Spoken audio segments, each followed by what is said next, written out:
ഫെബ്രുവരി 21. കാണപ്പെടാത്തവയെ കാണാം. ഹെബ്രായർ 11:1-7. വിശ്വാസം എന്നത് പ്രത്യാശിക്കുന്നവ ലഭിക്കുമെന്ന ഉറപ്പും കാണപ്പെടാത്തവ ഉണ്ട് എന്ന ബോധ്യവുമാണ്. ഇതുമൂലമാണ് പൂർവികന്മാർ അംഗീകാരത്തിന് അർഹരായത്. ദൈവത്തിൻ്റെ വചനത്താൽ ലോകം സൃഷ്ടിക്കപ്പെട്ടെന്ന് നാം കാണപ്പെടുന്നവ കാണപ്പെടാത്തവയിൽ നിന്നുണ്ടായി എന്ന് വിശ്വാസം മൂലം നാം അറിയുന്നു. വിശ്വാസം മൂലം ആബേൽ കയീന്റേതിനേക്കാൾ ശ്രേഷ്ഠമായ ബലി ദൈവത്തിന് സമർപ്പിച്ചു. അതിനാൽ അവൻ നീതിമാനായി അംഗീകരിക്കപ്പെട്ടു. അവൻ സമർപ്പിച്ച കാഴ്ചകളെക്കുറിച്ച് ദൈവം തന്നെ സാക്ഷ്യം നൽകി. അവൻ മരിച്ചെങ്കിലും തൻ്റെ വിശ്വാസത്തിലൂടെ ഇന്നും സംസാരിക്കുന്നു. വിശ്വാസം മൂലം ഹെനോക്ക് മരണം കാണാതെ സംഹരിക്കപ്പെട്ടു. ദൈവം അവനെ സംഹരിച്ചതു പിന്നീട് അവനെ കാണപ്പെട്ടുമില്ല.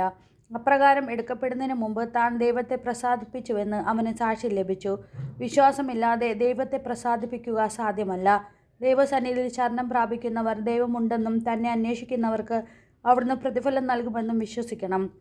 വിശ്വാസം മൂലമാണ് നോഹ അന്നുവരെ കാണപ്പെടാതിരുന്നവയെപ്പറ്റി ദൈവം മുന്നറിയിപ്പ് കൊടുത്തപ്പോൾ തൻ്റെ വീട്ടുകാരുടെ രക്ഷയ്ക്ക് വേണ്ടി ഭയഭക്തിയോടെ പെട്ടകം നിർമ്മിച്ചത്.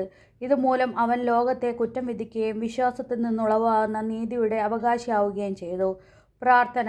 കർത്താവായ ഈശോയെ, പ്രതീക്ഷിക്കുന്നവ ലഭിക്കുമെന്ന ഉറപ്പും കാണപ്പെടാത്തവ ഉണ്ട് എന്ന ബോധ്യവുമാണ് വിശ്വാസമെന്ന് ഞങ്ങൾ അറിയുന്നു.